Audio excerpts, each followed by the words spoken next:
Hi friends, welcome to our YouTube channel.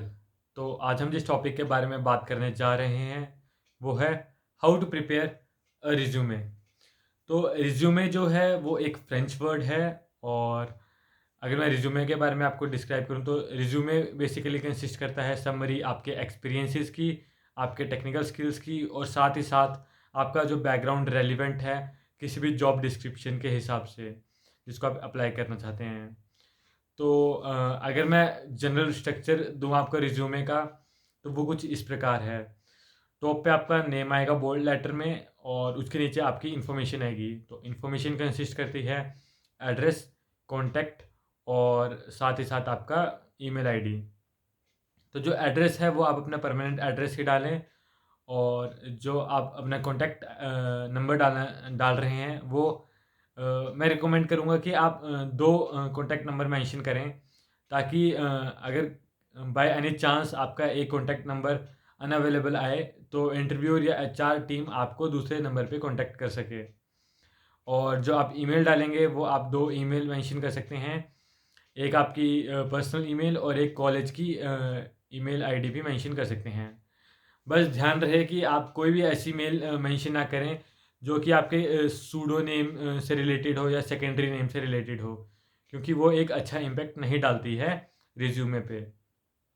अब इसके नीचे जो सेक्शन आप लिखेंगे वो होगा एकेडमिक क्वालिफिकेशन या फिर एजुकेशन क्वालिफिकेशन का।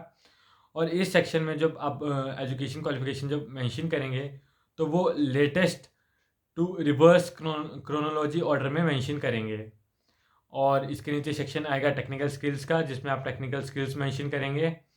और उसके नीचे एक सेक्शन आएगा इंटर्नशिप का, जिसमें अगर आपने इंटर्नशिप की है तो आप इंटर्नशिप के बारे में मेंशन कर सकते हैं कि आपने कहाँ से की है, कौन सी तारीख से कौन सी डेट से कौन सी डेट तक आपने इंटर्नशिप की है, और कौन से डोमेन या सब्जेक्ट में इंटर्नशिप की है।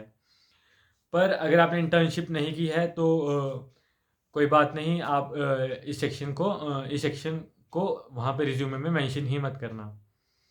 और इसके बाद आएगा प्रोजेक्ट वाला सेक्शन, जो कि काफ़ी इम्पोर्टेंट सेक्शन होता है एक रिज्यूमे में। और मिनिमम 2 to 3 प्रोजेक्ट आपके मेंशन होने चाहिए रिज्यूमे में, because project important role play करते हैं। बिकॉज इंटरव्यूअर आपसे क्वेश्चन पूछ सकता है कि आपने जो प्रोजेक्ट चूज़ किया वो आपने प्रोजेक्ट क्यों चूज़ किया, और आपने कैसे इम्प्लीमेंट किया, आपको क्या डिफ़िकल्टीज फेस करनी पड़ी, और आपने क्या लर्न किया। तो ये एक तरीके से आपकी पर्सनैलिटी को जज करने के लिए एक की पॉइंट है जो रिज्यूमे में मेंशन होता है। इसके बाद हम सेक्शन नीचे मेंशन कर सकते हैं एक्स्ट्रा करिकुलर एक्टिविटीज़ और achievement. So with in the span of 4 years of your graduation और 3 years ऑफ योर ग्रेजुएशन, आपने जितने भी एक्स्ट्रा करिकुलर एक्टिविटीज़ या जितनी भी आपने अचीवमेंट्स हासिल की हैं, आप उनको बुलेट पॉइंट्स में मेंशन कर सकते हैं यहाँ पे। और उसके बाद आप अपना हॉबीज़ और इंटरेस्ट मेंशन कर सकते हैं। तो हॉबीज़ और इंटरेस्ट जो आप मेंशन करेंगे तो वो थोड़े वैलिड हों, जो आपकी मतलब जो वैल्यू रिज्यूमे की वैल्यू को इंक्रीज़ करें। मीन्स जो आपकी पर्सनैलिटी को थोड़ा एनहेंस करके रिप्रेजेंट करें। तो आप वैसे ही हॉबीज़ और इंटरेस्ट अपने मेंशन करना। और जो पर्सनल इन्फॉर्मेशन वाला सेक्शन आएगा उसमें आप अपना name, date of birth, marital status और साथ ही साथ आप लैंग्वेज नॉन मेंशन कर सकते हैं। और एट द एंड आपको डिक्लेरेशन मेंशन करनी होगी और साइन विद डेट आपको वहाँ पे मेंशन करना पड़ेगा।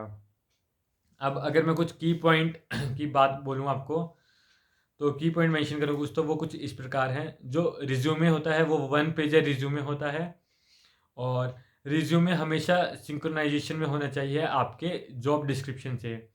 मीन्स आप एक ही रिज्यूमे हर कंपनी में नहीं सबमिट कर सकते, बिकॉज अगर आपको किसी कंपनी के लिए अप्लाई करना है और उसकी जो डिस्क्रिप्शन, आप तो आपको वो डिस्क्रिप्शन पढ़ के ही अपने रिज्यूमे को थोड़ा सा मॉडिफाई करके ही रिज्यूमे सबमिट करना चाहिए, ताकि आपका रिज्यूमे कंसिडर किया जाए थ्रू द प्रोसेस। और रिज्यूमे में हमेशा सच लिखें, क्योंकि कई बार ऐसा होता है कि बच्चों को पता नहीं होता है रिज्यूमे बनाना कैसे है, तो वो अपने दोस्त का कॉपी कर लेते हैं। पर उसका कोई फ़ायदा नहीं है, क्योंकि रिज्यूमे आपके जॉब प्लेसमेंट में सबसे इम्पोर्टेंट रोल प्ले करता है। तो प्लीज़ मैं आपसे ये रिक्वेस्ट करूँगा कि जितना आपने सीखा है, जो आपको लगता है आपको आता है, प्लीज़ सच सच वो ही मेंशन करें। भले कम मेंशन करें, पर जितना आता है वो मेंशन करें। क्वांटिटी मैटर्स नहीं करती है यहाँ पे, क्वालिटी मैटर्स करती है। और आपको एक हिंट दूँ तो आपको एक मतलब टिप दूँ तो वो ये भी है कि यूज़ वर्ड एज़ अ की। मीन्स अगर आप फॉर एन एग्जांपल अगर आप पाइथन में फ़ैमिलियर हैं, तो आप पाइथन वर्ड को 3-4 जगह मेंशन कर सकते हैं, प्रोजेक्ट में, टेक्निकल स्किल्स में, फिर अचीवमेंट में, सो दैट और आप इसको बोल्ड भी कर सकते हैं इस वर्ड को, ताकि इंटरव्यूअर को जल्दी समझ आ जाए कि आप इस टेक्नोलॉजी में या फिर इस डोमेन में ज़्यादा फ़ैमिलियर हैं। और अगर मैं इसके अलावा बोलूँ तो अगर आपका एक्स्ट्रा इंटरेस्ट है किसी डोमेन की तरफ, पर आप उसमें कॉन्फिडेंट नहीं हैं, तो जैसे फॉर एन एग्जांपल अगर आपको इंटरेस्ट है आपके जावा में, पर आप पाइथन में वर्क करते हैं, पर आपको साथ ही साथ इंटरेस्ट है जावा में, और साथ ही साथ आप फैमिलियर हैं वेब डेवलपमेंट से, तो आप उनको क्या कर सकते हैं, अलग से कॉलम बना सकते हैं, इंटरेस्ट एंड फैमिलियर विद। उसमें आप लिख सकते हैं ये डोमेन और टेक्नोलॉजीज जस्ट लाइक जावा और वेब डेवलपमेंट। तो इसका फ़ायदा क्या होता है? इसका फ़ायदा ये होगा कि अगर इंटरव्यूअर आपसे क्वेश्चन पूछता है इन टॉपिक से, और बाय एनी चांस आप आंसर नहीं कर पाते हैं या फेल हो जाते हैं आंसर देने में, तो इससे कोई नेगेटिव इम्पैक्ट नहीं पड़ेगा, क्योंकि आपने मेंशन किया है कि आप फैमिलियर हैं और आप वर्क ज़्यादा एडवांस लेवल पे नहीं करते हैं। और साथ ही साथ इनको मेंशन करने से एक फ़ायदा यह भी है कि आपकी जो थोड़े रिज्यूमे की जो प्रेजेंटेशन और रिज्यूमे का जो मतलब वैल्यू होगी वो थोड़ी इंक्रीज़ होगी।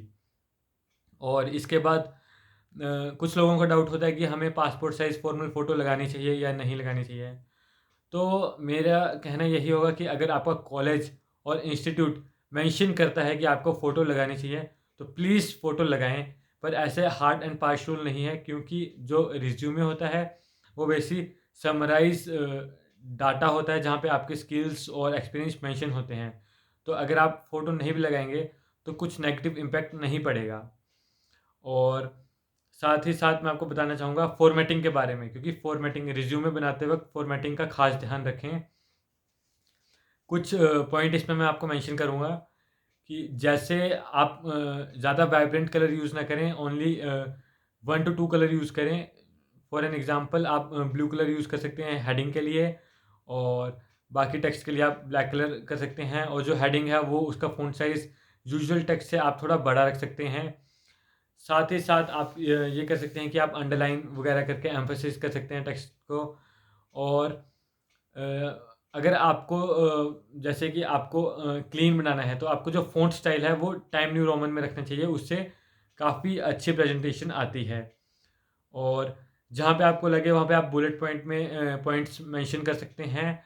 साथ में मार्जिन इंडेंटेशन का ध्यान भी रखें, लाइन स्पेसिंग का भी ध्यान रख सकते हैं, रखना चाहिए आपको। और बेसिक फॉर्मेटिंग होती है, ज़्यादा कुछ टफ नहीं है, डिफ़िकल्ट नहीं है, बस देखने में नीट एंड क्लीन लगना चाहिए, और समझ आना चाहिए, देख के सिंपल और समझ आना चाहिए इंटरव्यूअर को ईज़िली उसमें से डाटा। साथ ही साथ अगर मैं आपको बताऊँ तो रिज़्यूमे जो है वो सिंपल होना चाहिए, उसमें ज़्यादा कुछ एज़ पर आपको मतलब कि आप अगर ज़्यादा लिखेंगे तो आपको कुछ ज़्यादा वैल्यू कंसीडर नहीं की जाएगी। आप जो लिखेंगे आपको वो आना चाहिए, तभी उस रिज़्यूमे की वैल्यू है।